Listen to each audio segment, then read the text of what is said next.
Hi, my name is Sharon Shanti, and you're listening to Catholic versus Other. Tell the listeners, if you would, a little bit about yourself, who you are, what you believe, and how you came to believe it. My name is Sharon. I'm 38 years old. I'm originally from Israel.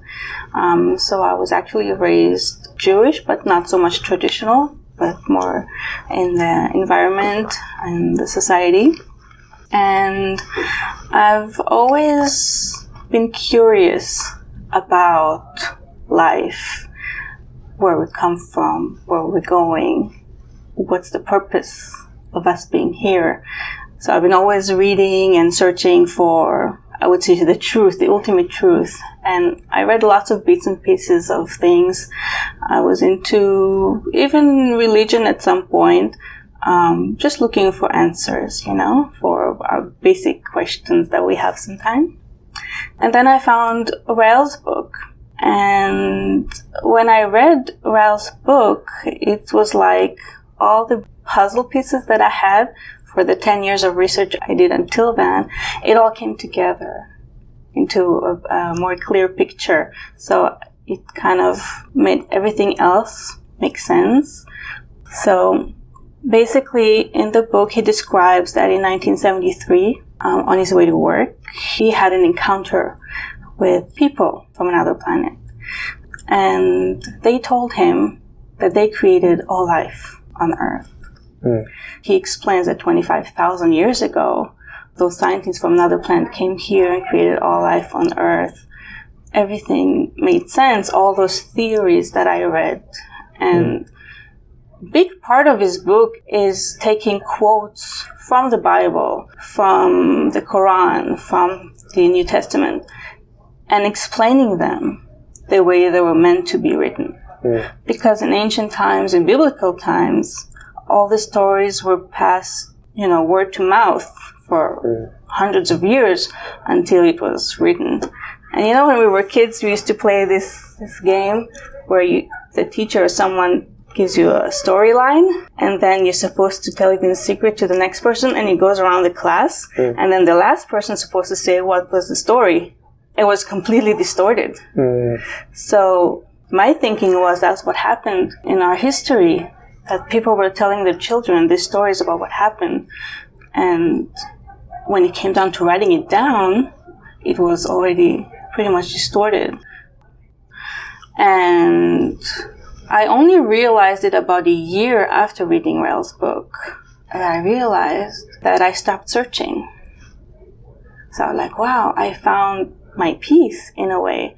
Of course, there's a lot more to discover. I mean, what the information that they gave him is what we need to know for our future, how to be happy, how to connect to ourselves, to each other, to have a better future. It talks about so many aspects, but I'm sure there's more to discover and more to know, and their technology is 25,000 advanced to ours, so of course they cannot transfer all their wisdom and knowledge in one message, right? But in general, I stopped searching. I didn't need to look for, I found my peace, I found my answer. At some point I changed my name to Shanti. Shanti means peace in Sanskrit. So, and Raelians are big supporters of worldwide peace.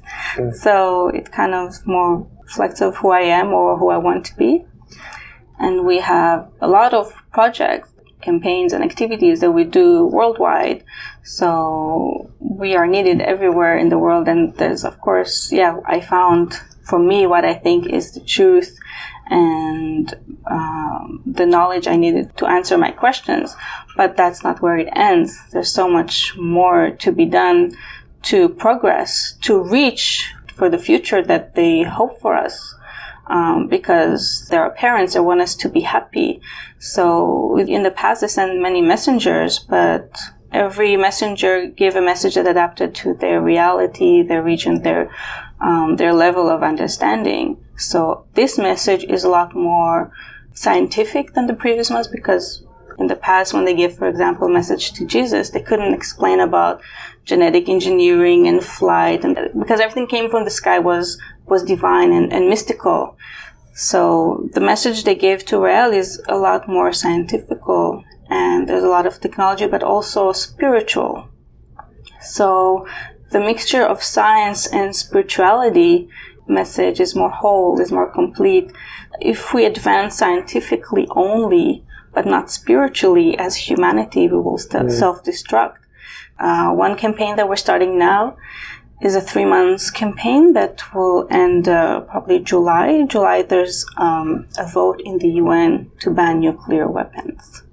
So the Raelian Woods are organizing activities worldwide, and we're in contact with the organization that organized this vote in the UN. It's called ICANN. And we're going to try to push the governments worldwide to support, because it's going to be UN vote. And right now, a few countries are not participating in the vote, and 7 of them have a veto, so they can veto the whole thing.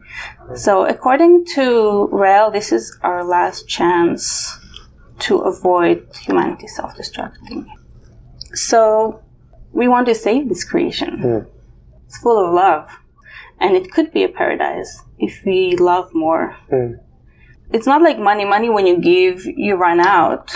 But when you give love, you get from that. You get more. So you get more love when you give. And it's an infinite source of energy. So when you give and you help a cause that you believe in, and you're surrounded by people full of love, and you give yourself love, because if we don't give love to ourselves, if we self-criticize, if we feel guilty, it drains our energy. But if we give love to ourselves, compassion to ourselves, and same for the people around us and to the planet, to humanity, and feel that feeling of compassion, of love, it energizes you by itself. We have a lot of techniques, meditation techniques that we're giving by Rael, like sensual meditation, focusing on the senses, like what you feel, what you hear, what you taste, just living, being present in the moment. Sounds very Buddhist. I don't know if you can talk about Buddhism a little bit. Is that something you've looked into, or? There's a lot of things in common, of course, because Buddhism and all religions, Judaism, Christianity, everything came from the Elohim, from those who created us. So throughout history, we see traces of contact with them and philosophy coming from them, because they were trying to help us progress. They were trying to help us be better people, love your neighbor, give the other cheek. But if someone is depressed instead, of course you don't want to give them eternal love, because that will be torture. But if someone is happy and wants to continue living, and you can give them the option to live many years or even eternally, and the Elohim has been doing that. They have 700 internals of their own. I mean, right now we live around 120 years, but we can do like a surgical intervention that can extend this life. Like the first humans, they lived like that, the sons of Adam, and the first like 10 generations until Noah. They lived 900, 700, 800 years very easily. So that's the maximum our body can live in terms of duplicating the cells and all that. That's the maximum. After that, you have to create a new body, and then you continue as if, nothing happened. Yeah. So it's the same thing. So you could, in principle, in your worldview, you could continue upgrading your hardware and just keep the software going indefinitely, right? According to your worldview. Exactly. You just move the backup from one computer to the other. The computer is the brain. So there's no limit. If we have infinite time behind us, as you believe, and ahead of us, as you believe, I don't believe that, but if you believe that, then it's just a matter of time, and we have all the time we need to keep transferring the software from one upgrade to the next, and just improving the happiness, the joy, the fulfillment, the spirituality, whatever you want to call it. Whatever is good to have, you can have more of it over time. So it should be the case right now, since we have infinite time behind us, that there are people or beings that have achieved perfection, I guess you could call it. Do you believe in perfection? No.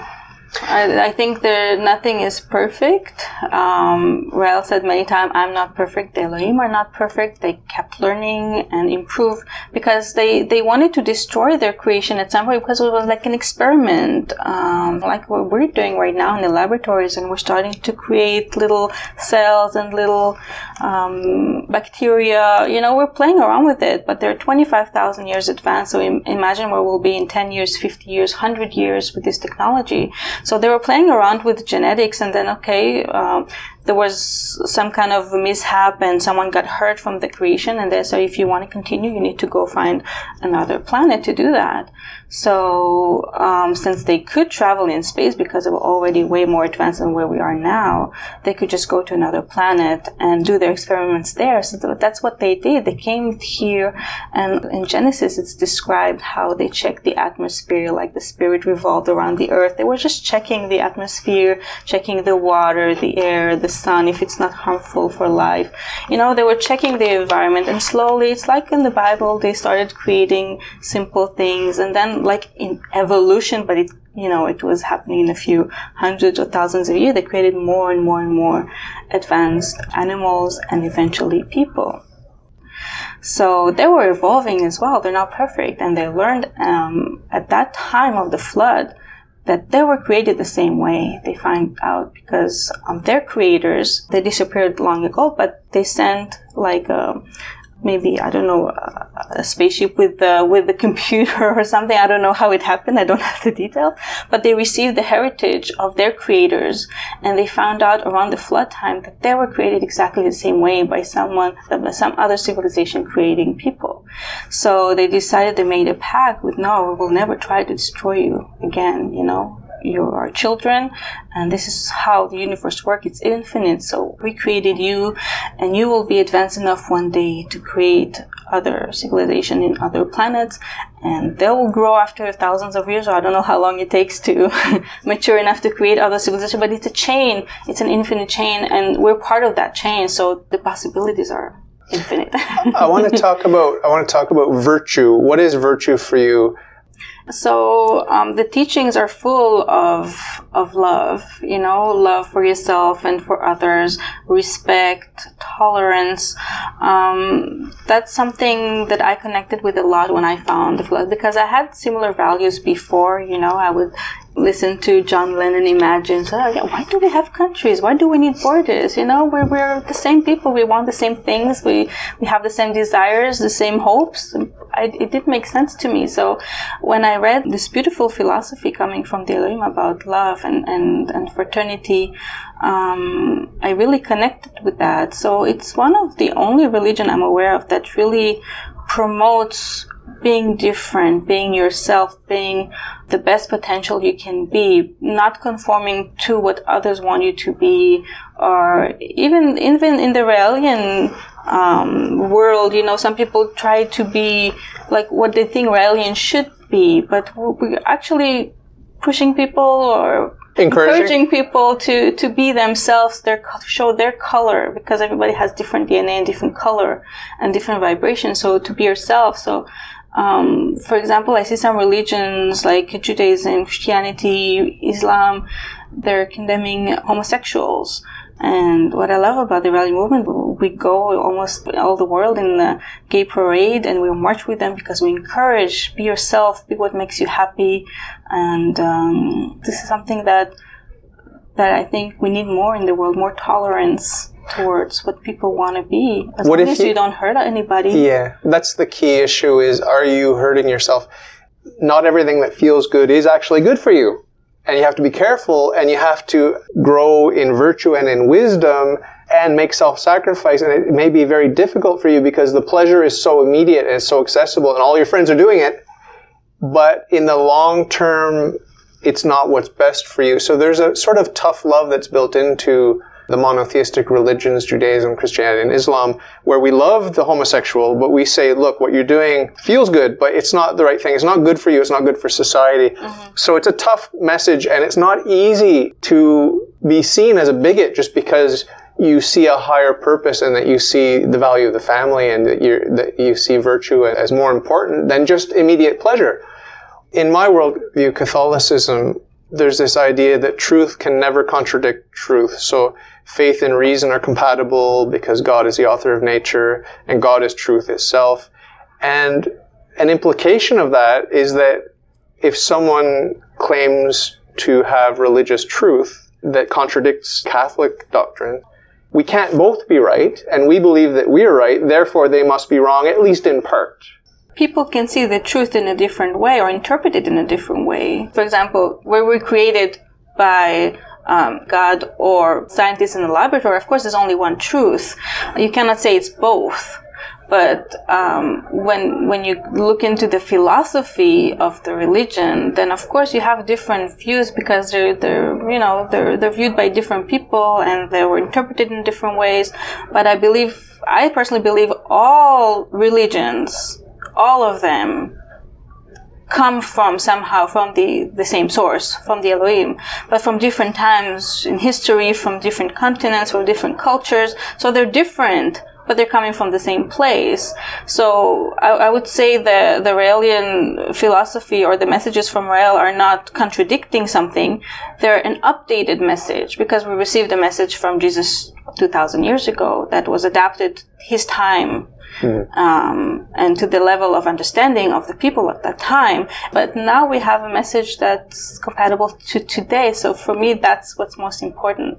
And we need to let go of the past and keep up the new messages if you believe it's from the same source, right? Have you ever been to a medieval fair? I heard about that. There are a bunch of people, they get together, they dress from that time, they eat the food of that time, they speak in what they think is the parlance of that time. Mm-hmm. They're sort of stuck in a time warp and they're doing their thing and they enjoy it. They respect their history. I mean, it's nice. It's not harmful in a way to remember the history, but we need to focus on the future. So you could kind of see me with my Catholicism sort of living in living the past a little bit.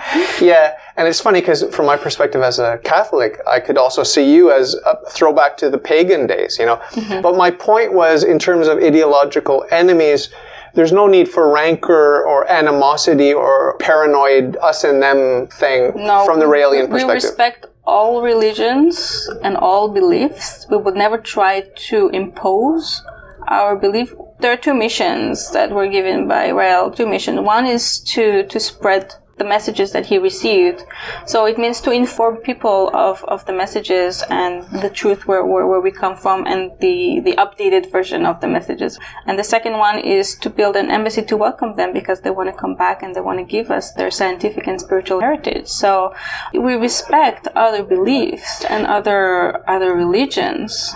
From my perspective, I will never be a Raelian because it's philosophically untenable to me that there's infinite time behind us. But typically, I don't think that most people walk around sort of thinking in terms of philosophical, logical arguments. I think most people are just either drawn to something or they're not. But what are typically some of the barriers that people have to encounter and get past if they're going to come in? Well, anybody can come in. The door is open. I know when you want to become Jewish, you have to go through a lot of training and studies, and you have to pass tests, and it can take months to become Jewish. If you want to become Raelian, it can be immediate. We have 4 dates in the year. Anybody is welcome to join, and anybody is welcome to leave the day after and come back again. It's very easy to become Raelian. It's very easy to leave. So there's no barriers. But when you read the book, it's either it makes sense to you or it doesn't, or some people it took time for them to understand it because the message has so many aspects in life, talking about different aspects. There's of course the extraterrestrial, the life on the universe.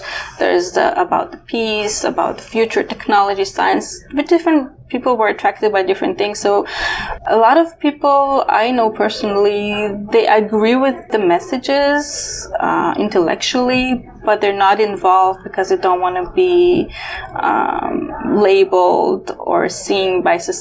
What would my friend, you're in a cult because I saw in the newspaper the Raelian movement is a cult. There's a lot of bad publicity for the Raelian movement, which makes it harder. Some people just don't connect with it, but some people connect, but they hold back because they're afraid of what people might say. Some people are very comfortable in where they are right now, what they believe, whether they don't believe in anything or they believe in something, they're very comfortable with it. They reach that point in their life. I guess the older you are, the more difficult maybe it is to change your belief system. Remember when I was reading the book, everything was like, wow, this makes sense. Everything was very smooth and I read it in one night. But then I reached a chapter, it says, no God, no soul. And I was like, what? Everything was so perfect up until now. And I read the title and I said, how do I continue? This is going to switch everything I believe until now. Because I believed in the soul, believed in reincarnation. I was fascinated about life after death my whole life. So I closed the book for like maybe a few minutes. I don't remember. But I remember that was the only time I stopped the book for a few minutes and was thinking, how do I continue? So people believe in something for so many years, and they know if they continue, it's gonna shatter their belief system. And we're very comfortable in our belief system. So I just decided I will continue. And maybe the answers will come after, just, to open my mind. And I did, and the answers came after, and it was very easy for me eventually to let go. But I'm happy I was able to do that. Did any of your family and friends join the structure, or no, none of them. I remember after I read it, it made sense to me, and I was sure it would make sense to everybody. Believe me, I understand. I felt the same way about Catholicism, and I haven't had a warm reception at all. So I went upstairs, and my mother was in the kitchen, and I told her I read this most amazing book. I said, you have to read it. I was actually reading for her. I was reading the book she's doing again. The dishes, as she's doing the dishes and making food. I was like, she's gonna hear that, because she was also very spiritual. She was studying Kabbalah for many, many years, so she was searching. In Rael's book, it says there that the Kabbalah books are the closest to the truth of all ancient scriptures. Huh? So I really respect Kabbalah. So, I said, okay, so she's using the old, unupdated messages, but it's the closest. So, I didn't enforce. I tried to share it with her, but she just didn't get it, and it was fine. Have there been any big name people that have come into your movement? I heard about Michael Jackson being interested, but I'm not confirming it formally. I don't know. It's a rumor. Maybe he was more interested in the clonate at that time, because it was created by Raelians, this company. So maybe that's where the link came from, because people want to live forever, right? And cloning is the first step. So, and also he was an activist of peace and love. And I heard Maitreya said that he's probably recreated by the Elohim, because the Elohim, they have 700 Eternals out of their about 7 billion population, 700 Eternals. So after 1,000 years, a new body, download the mind, and continue. But they have over 8,000 from Earth that they created from history of humanity. So people that helped humanity progress, that preached peace, love, helped advance scientifically maybe. I know Jesus is there. All their messengers, they were rewarded that way. And all the people who helped humanity progress, and maybe Michael Jackson is one of them, because he helped spreading peace, all his music about peace and love and all that. What do you think of Pope Francis, just as a human being? What do you think of him? If he inspires people to be better, I support that 100%. So anything that inspires you, any religion that inspires you to be good, to spread love, for me, it's legit. What about the Dalai Lama? Do you have anything to say about him? I respect him a lot, because, his philosophy is very much similar, to some of the aspects of realism. So any person on earth that talks about love, like in a real pure way, like Gandhi, he would be one of them, Martin Luther King, every people that try to say no to violence and yes to love and tolerance, then respect. What does it mean for you to be a woman, and how is that different from being a man, or is it different, and what are the roles that men and women have in your point of view? I'm really curious about that. I mean, I have never been a man, but I know many women have difficulty in society because they're women, right? Because it's a man's world as it is right now. That was the issue for me when I was young with the religion, with the Judaism, because you separate men and women. And in the synagogue, the men are at the bottom holding the Torah, and the women are at the top cheering, throwing candies. Or in the bus, they sit in the back, and you cannot cross, there's all separation. So I had difficulty with that kind of discrimination all my life. But because I was living in a secular, region in Israel, so I didn't really feel it. But there are issues with women, like at work, being promoted or salary, things like that. But this is something that, is everywhere, unfortunately. What about family and having babies and stuff like that? Since I don't know why, but when I was very young, even before teenage, I said I will never get married and I don't want to have kids. I don't know why, but now I don't have a plan to have a family for a few reasons. First, Rael talks a lot about overpopulation, so the one thing we need least is more babies, right? We need to take care of us as we are right now, and we have a problem of overpopulations, and I don't want to contribute to that at the moment. And also, the world is not a very easy place to live as it is right now. So I was thinking, what kind of world do I want my children to live in? So if one day, one of our biggest projects in the movement is paradism.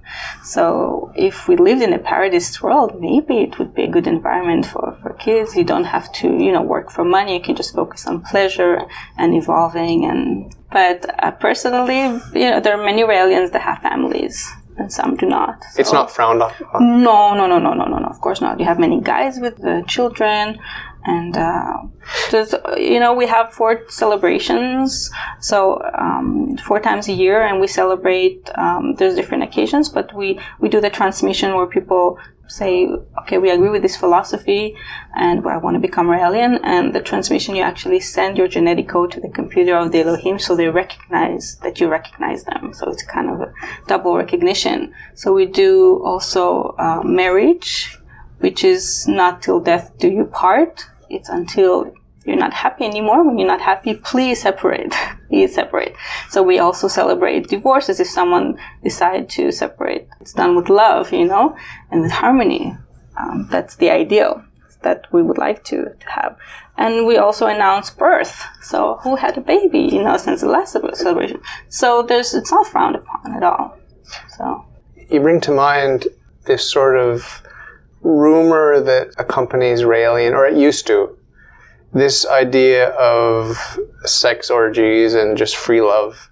Was it ever part of the movement, and was it supposed to be, or was it there on purpose or by accident, or was it not there at all? This sort of idea of people being very free with mixing it up. I've never witnessed anything like that. What have you heard? I heard that the media said that in our meetings we have orgies and things like that, but it's so far from the truth. Because we talk about free love. Yes, you're free to choose who you want to love. If you want to be in a couple, if you want to be monogamist, or if you want to be polyamory, everything's okay. Again, as if you don't hurt people, everything is okay. But some Raelians, they live in exclusive couples. Some people live in open relationships. Some people are not in a relationship. But there's no sexuality in the movement unless you're in your home with your friend or girlfriend. There's no sexuality. It's like when you go to a festival of free love, Burning Man. It's not like people have sex outside. Maybe they go in the room after and play. I don't know. I've never seen. Yeah, it's a private thing like everywhere in the world. But we do promote not being ashamed, there's the slut walk in New York. We participated and we walked in the slut walk because no one should be shamed for wanting to have pleasure. Our body parts that are giving us pleasure were created for that. So by not getting pleasure, we're betraying again our design. So it doesn't mean that we have sex all day, every day with people in the gathering. It's just in our philosophy, we promote pleasure, and we're not ashamed of the body, so not to hide. So nudity is okay if you wanna be naked in your home or in a beach or anywhere. Everything's okay. I think that makes sense from an atheist perspective. The only reason to have religious taboos is if you're religious. Mm-hmm. And if you believe that there's a supernatural creator that said, don't do this and don't do that. Well, we do believe in a creator, creators, but the way we perceive things are different. So we think that, yes, they created our sexual organ to reproduce, but also for pleasure. It's like betraying, again, our genetic code and our design, because we were designed by designers for pleasure. And to hide the body is to be ashamed of the creation, of the design. So it's kind of an insult to the creator that I'm ashamed of my body because it's a masterpiece. If you don't say so yourself. So now, what about your creators, the Elohim? Have you got Elohim Bob and Elohim Mary and Elohim Joe and Elohim characters up there in the heavens that you can give your love to or have a special devotion to or have a little shrine in your home? Do you have that sort of personalized relationship and love? Well, the only character we know about from Rael's messages in his books is Yahweh. Nobody else is mentioned by name, but we know there's 700 Eternals and a few billions in the planet of the civilization, not the Eternals. But sometimes we do meditation where we imagine, going to their planet and being welcomed by them, and it always brings tears to my eyes, and it's very emotional because we read about it, we know about it, we understand it, we accept it, but it's not something concrete, right? So when we close our eyes and meditate, that's when you make the connection. I think that was the original meaning of prayer, to connect with the creators, and I think it's possible with telepathy. But it's a very general, and I can imagine like a few people standing, welcoming us. Do they look like this? Yeah, they look like us. The way Rael described them, the people that he met there have a little bit of Asian features, black hair, long black hair, black beard, a little bit almond-shaped eyes. But they're smaller, they're shorter, like 1.3 meters. So they're a lot smaller compared to us. But some, you can see mixes, right? So I don't think maybe their planet doesn't have any more pure races because it's been so many years and it's mixed. But I know there's 7 languages and 7 races. I always just give an opportunity for my guest to talk a little bit directly to the audience. And so what would you say to anyone that's listening? Well, I would say open your mind, accept yourself, accept people around you, spread love. We need it so much. There's a lot of media, negative coverage. Just judge for yourself.